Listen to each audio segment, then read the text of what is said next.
Why are you taking us anyway? Tell you. Don't ask, don't tell.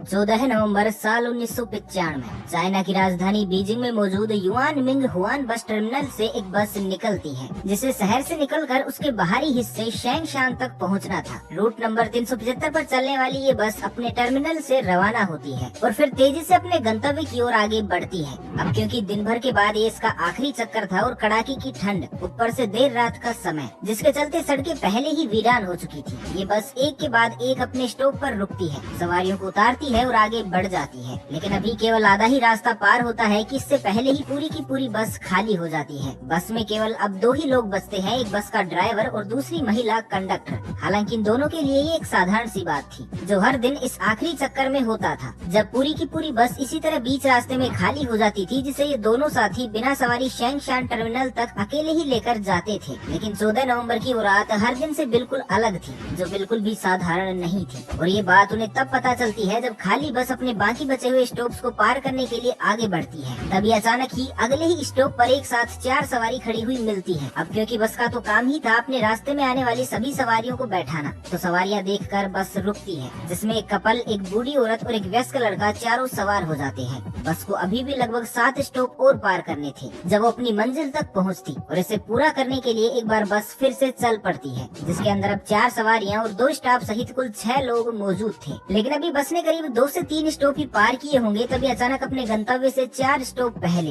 फिर से 2 सवारियां एक बस स्टॉप पर खड़ी हुई नजर आती है। ड्राइवर देखता है और बस को रोक देता है और वो सवारियां भी बस में चढ़ जाती हैं। लेकिन जिस समय वो दोनों सवारियां बस में चढ़ती हैं, तो वो अचानक 2 से 3 हो जाती है, जिसे बस का ड्राइवर अपने रियर व्यू में जैसे ही देखता है तो वो घबरा जाता है, क्योंकि वो देखता है कि तीसरा व्यक्ति जो अब तक नजर भी नहीं आ रहा था, वो अचानक उन दोनों के बीच से निकल कर आता है। मगर कैसे, ये बात ड्राइवर को समझ नहीं आई। ड्राइवर को ऐसा लगा मानो अब तक वो दोनों अपने तीसरे साथी को छुपा रहे थे, लेकिन क्यों पता नहीं। और इससे पहले कि ड्राइवर इस रहस्य में उलझता, उसे ध्यान आता है कि सवारियों और उन्हें ढो रही बस दोनों को सही सलामत मंजिल तक पहुंचाने का काम उसका ही है, जिसे जल्द से जल्द उसे पूरा भी करना है। इसलिए ड्राइवर तीनों सवारियों से अपना ध्यान हटाता है और अपने काम पर लग जाता है। लेकिन ड्राइवर अब भी बेचैन था, ये जानने के लिए कि आखिर वो तीसरी सवारी उसे दिखी क्यों नहीं। हालांकि मन ही मन ड्राइवर ये भी मानने को तैयार हो गया था कि हो ना हो उसके साथ नजर का धोखा हुआ है, शायद वो उसे देख ही नहीं पाया होगा। लेकिन फिर तभी उसका ध्यान उन तीनों के कपड़ों पर जाता है, जो उतने ही अजीब थे जितनी रहस्यमयी वो सवारियां थी। और ये बात केवल ड्राइवर ही नहीं बल्कि बस में मौजूद उन 4 सवारियों को भी रहस्यमयी लग रही थी कि आखिर उन्होंने ये अजीब से वस्त्र क्यों पहने हैं। और तो और उनके चेहरे भी ढके हुए थे, उनका हाव भाव सब कुछ इतना रहस्यमयी था कि उन्हें देख देख कर चारों सवारियां घबराने लगी। लेकिन अभी ये घबराहट का दौर शुरू ही हुआ था कि अगला स्टॉप आता है और बस में मौजूद कपल भी उतर जाता है। अब बस में केवल एक बूढ़ी महिला, एक लड़का और बस का स्टाफ रह जाता है। बस फिर से एक बार आगे की ओर बढ़ती है, अब क्योंकि 2 मुसाफिर पहले ही उतर चुके थे। रात का समय भी था, ऊपर से बस की पिछली सीट पर बैठी 3 सवारियां भी अजीब सी थी, इसलिए बस के अन्य सभी लोग अब और भी ज्यादा घबराने लगते हैं। इतने ज्यादा कि बूढ़ी महिला तो बार बार पीछे पलटती और उन्हें ही देखती।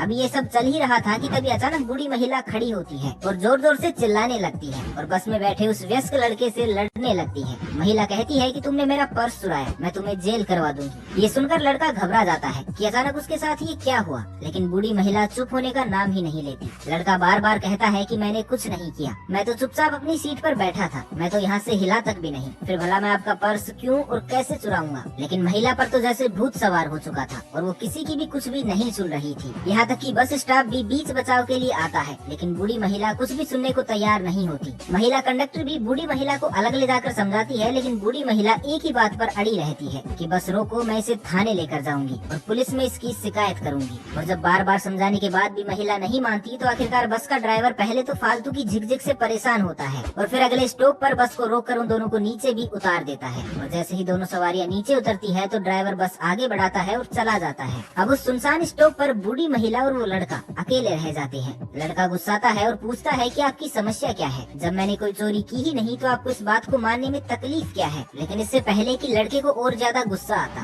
बूढ़ी महिला कहती है कि बेटा तुमने कोई चोरी नहीं की है, ये सब एक नाटक था और वो इसलिए ताकि तुम्हारी और मेरी जान बच सके। लड़का जैसे ही ये बात सुनता है तो उसे फिर से एक बार अजीब सी झुंझलाहट होती है, क्योंकि रात का समय, आखिरी बस, और अब तक वो अपने घर भी नहीं पहुंचा था। उस पर बूढ़ी महिला की अबूझ पहेलियां। लड़का गुस्सा कर पूछता है कि आपने मेरी जान कैसे बचाई, अब ये भी बता ही दीजिए। हालांकि महिला खुद भी घबराई हुई थी और घबराते घबराते बताती है कि बेटा मुझे अपने साथ तुम्हें भी बस से उतारना था, जिसके चलते उन्होंने ये नाटक रचा ताकि किसी को भी उस पर शक न हो, खासकर बस में बैठी उन 3 सवारियों को जो इंसान नहीं बल्कि प्रेत आत्माएं थी। वो अजीब से कपड़े पहने 3 सवारियां जिनके नीचे कोई शरीर ही नहीं था, और उसे ये तब पता चला जब अचानक हवा से उनके कपड़े उड़े और उसने देखा कि उन लोगों के पैर ही गायब थे। ये सुनकर पहले तो लड़के को बूढ़ी महिला की बातों पर यकीन नहीं आता, लेकिन फिर वो भी मान जाता है सिर्फ इसलिए क्योंकि वो तीनों सवारियां उस लड़के को भी बहुत रहस्यमयी लग रही थी। और जब उसे इस बात पर यकीन आ जाता है तो फिर वो और भी ज्यादा घबरा जाते हैं और तुरंत पास के एक पुलिस स्टेशन पर जाते हैं ताकि प्रशासन को आने वाले किसी भी खतरे के लिए पहले से ही आगाह कर सके। लेकिन पुलिस उनकी बात पर यकीन करने की बजाय उन पर ही हंसती है और उन्हें ये कहते हुए भगा देती है कि भूत वूत कुछ नहीं होते, जाओ हम देख लेंगे। और इस तरह 14 नवंबर की वो रात बीत जाती है। लेकिन वो रात अपने पीछे एक ऐसी सुबह को छोड़ जाती है जो चाइना के इतिहास का सबसे रहस्यमयी दिन बन जाता है, क्योंकि बीती रात जो बस नंबर 375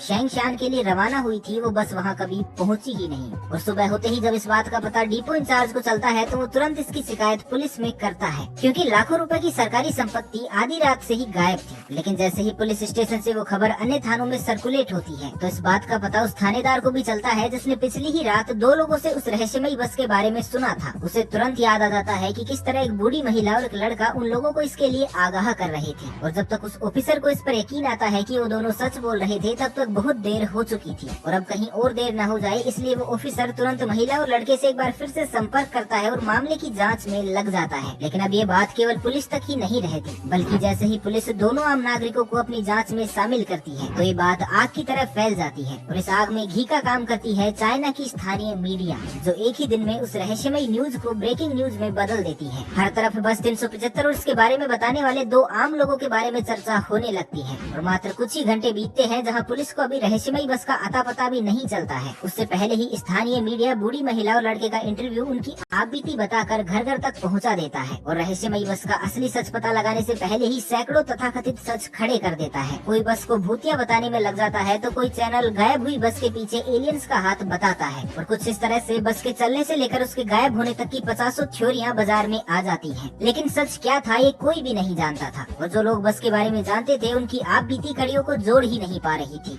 अभी ये सब चल ही रहा था कि 2 दिन बाद अचानक खबर आती है कि शहर से 100 किलोमीटर की दूरी पर एक बस संदिग्ध हालात में पाई गई है जो कि एक नदी में डूबी हुई थी। पुलिस तुरंत बिना किसी देरी के वहां पहुंचती है और बस को नदी से बाहर निकालती है तो पता चलता है कि ये वही बस 375 थी जो उस रात से लापता थी, जिसके अंदर 5 लाशें मौजूद थी, एक ड्राइवर की, एक कंडक्टर की और 3 उन संदिग्ध सवारियों की। लेकिन हैरानी की बात तो ये थी कि उन 5 में से केवल 2 ही लाश ऐसी थी जिनकी हालत ठीक थी और 3 की हालत बहुत ही ज्यादा खराब थी, जो कि बुरी तरह से सड़ भी चुकी थी, जिन्हें देखकर ऐसा लग रहा था मानो तीनों लाशें 2 से 3 दिन पुरानी नहीं बल्कि 2 महीने पुरानी हो। इस बात ने सबको डरा कर रख दिया। खैर डरने की बात तो थी ही, क्योंकि एक बस जो 48 घंटे पहले गायब होती है, जिसमें 5 लाशें तो मिलती हैं, लेकिन उसमें से भी 3 लाशें ऐसी मिलती हैं जो 48 घंटे पहले नहीं बल्कि शायद 48 दिनों पहले ही मर चुकी थी, जिसने सवाल खड़े कर दिए कि क्या 14 नवंबर की रात 3 लाशें या फिर यूं कहें कि जिंदा लाशें बस में सवार हुई थी या फिर तीनों कोई भूत प्रेत या फिर आत्माएं थी। अभी ये गुत्थी सुलझ भी नहीं पाई थी कि एक सवाल ये भी खड़ा हो गया कि आखिर बस अपने डिपो से 100 किलोमीटर आगे कैसे चली गई, क्योंकि डिपो इंचार्ज के मुताबिक उस बस में केवल इतना ही तेल था कि वो लौटकर अपने टर्मिनल तक वापस आ सके। और जब इस सवाल का जवाब मिला तो इस बार जांचकर्ताओं को केवल डर ही नहीं लगा